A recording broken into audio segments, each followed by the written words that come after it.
വാർത്തകൾ വിശദമായി. ലഹരി മാഫിയയെക്കുറിച്ച് തുറന്നു പറഞ്ഞ യുവാവിനെ ക്രൂരമായി മർദ്ദിച്ചതായി പരാതി. വളാഞ്ചേരി സ്വദേശി നിസാമിനാണ് മർദ്ദനമേറ്റത്. ലഹരി മാഫിയയാണ് മർദ്ദിച്ചതെന്നാണ് നിസാം പറയുന്നത്. അതേസമയം ലീസിന് കൊടുത്ത വാഹനവുമായി ബന്ധപ്പെട്ട തർക്കമാണ് മർദ്ദനത്തിന് കാരണമെന്നും പറയപ്പെടുന്നു. കഴിഞ്ഞ ആഴ്ചയാണ് ലഹരി ഉപയോഗത്തെക്കുറിച്ച് വെളിപ്പെടുത്തൽ നടത്തിയതിനായി നിസാം വാർത്താ താരമായത്. ലഹരി മാഫിയയെക്കുറിച്ചും ലഹരി ഉപയോഗത്തെക്കുറിച്ചും ഞെട്ടിക്കുന്ന വെളിപ്പെടുത്തൽ നടത്തിയ യുവാവിന് മാഫിയയുടെ ക്രൂരമർദ്ദനമേറ്റതായി പരാതി. വളാഞ്ചേരി സ്വദേശി നിസാമിനാണ് ഇന്നലെ രാത്രി മർദ്ദനമേറ്റത്.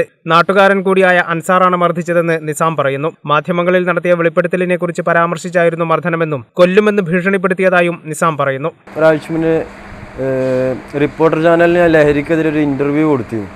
അപ്പോൾ അതിൽ ഞാൻ എൻ്റെ കൂട്ടുകാരനാണ് എന്നെ ആദ്യമായിട്ട് ഡ്രഗ് ഉപയോഗിപ്പിച്ചു എന്ന് പറഞ്ഞിരുന്നു.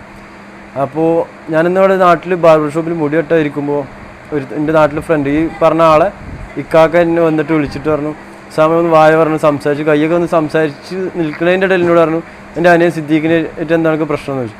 നമ്മൾ പ്രശ്നമൊന്നുമില്ല. അപ്പോൾ പറഞ്ഞു, ഈ എന്തിനാ ഓനെ പറ്റി പറഞ്ഞു. അപ്പോൾ ഓനെ പറ്റി പറഞ്ഞില്ല, ഓൻ്റെ പേര് പറഞ്ഞിട്ടില്ല. അപ്പോൾ ഇതിനവൻ എന്നെ അടിച്ച് കാരണം അത്യാവശ്യം അടി എന്നെ അടിച്ച്. അവൻ്റെ അരയിൽ കമ്പി ഉണ്ടായിരുന്നു. കമ്പി എടുത്തിട്ട് തലക്കൊരു അടി അടിച്ച്, കയ്യിനടിച്ച്. പിന്നെ ഞാൻ അവിടെ നിന്ന് വീണപ്പോൾ എൻ്റെ കഴുത്തിൽ അവൻ ഷൂ കൊണ്ട് ചവിട്ടി.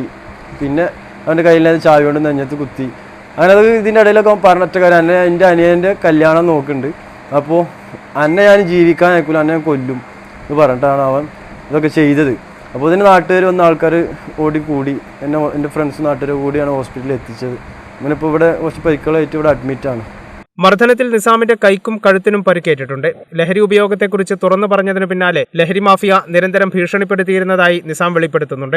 അതേസമയം ലഹരി മാഫിയയോ വെളിപ്പെടുത്തലോ അല്ല മർദ്ദനത്തിനു കാരണമെന്നാണ് നിസാമിന്റെ പരാതിയിൽ ആരോപണ വിധേയനായ അൻസാർ പറയുന്നത്. അൻസാർ സുഹൃത്തു വഴി നിസാമിന് തന്റെ വാഹനം പണയമായി നൽകിയിരുന്നു. എന്നാൽ വാഹനം പോലീസ് പിടിച്ചതോടെ നിസാമിനോട് ഹാജരാകാൻ ആവശ്യപ്പെട്ടെങ്കിലും ഹാജരായില്ല. ഇതേ തുടർന്നുള്ള തർക്കമാണ് അടിപിടിയിൽ കലാശിച്ചതെന്ന് അൻസാർ പറയുന്നു. ഒരിക്കൽ MDMA ലഹരിക്ക് അടിമയായിരുന്ന നിസാം പിന്നീട് അതിൽ നിന്നെല്ലാം മുക്തനായ ശേഷം കഴിഞ്ഞയാഴ്ച മാധ്യമങ്ങളോട് ലഹരി ഉപയോഗത്തെക്കുറിച്ചും ലഹരി മാഫിയയെക്കുറിച്ചും വെളിപ്പെടുത്തിയിരുന്നു. ഇതുവഴിയാണ് നിസാം വാർത്താമാധ്യമങ്ങളിൽ ചർച്ചയായത്. ഇതിനു പിന്നാലെ വധഭീഷണി അടക്കം നേരിട്ടതായും തുടർന്നാണ് മർദ്ദനമുണ്ടായതെന്നും നിസാം പറയുന്നു.